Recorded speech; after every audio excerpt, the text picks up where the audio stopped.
যুক্তরাষ্ট্রের লস অ্যাঞ্জেলেসে ভয়াবহ দাবানল একাধিক এলাকায় ছড়িয়ে পড়েছে।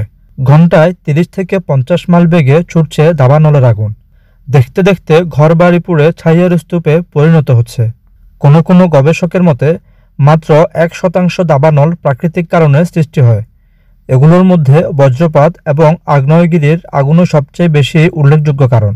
আমেরিকার বনাঞ্চলে প্রায় ১,০০,০০০ বার আগুন লাগে। এর ফলে ২০ লাখ হেক্টর জমি পুড়ে ছাই হয়ে যায়।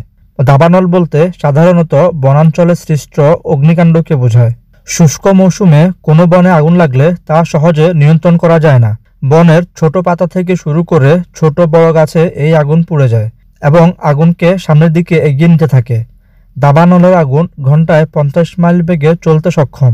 ইউএস ফরেস্ট সার্ভিসের মতে আমেরিকার প্রায় ৮৫% দাবানল মানুষের কারণে হয়ে থাকে। অযত্নে ফেলে রাখা ক্যাম্পফায়ারের আগুন বা সিগারেটের আগুনের মতো মানুষের অসতর্ক হয়ে ফেলে রাখা আগুন থেকে দাবানল সৃষ্টি হয়। বিগত ৩ দশকের মধ্যে দক্ষিণ আমেরিকার অ্যামাজন বন, আফ্রিকার কঙ্গো রেইনফরেস্ট এলাকাসহ অনেক ভূমি মানবসৃষ্ট দাবানলে পুড়েছে। অনেক সময় চাষাবাদের জন্য নতুন জমি সৃষ্টি করতে বনে আগুন দেওয়া হয়। দাবানলের আগুন থেকে অগ্নিঝড়, টর্নেডো তৈরি হতে পারে। এর ছাই বহুদূর, এমনকি ৩,০০০ মাইল দূর পর্যন্ত চলে যেতে পারে। প্রাকৃতিকভাবে দাবানল সৃষ্টির অন্যতম প্রধান কারণ বজ্রপাত।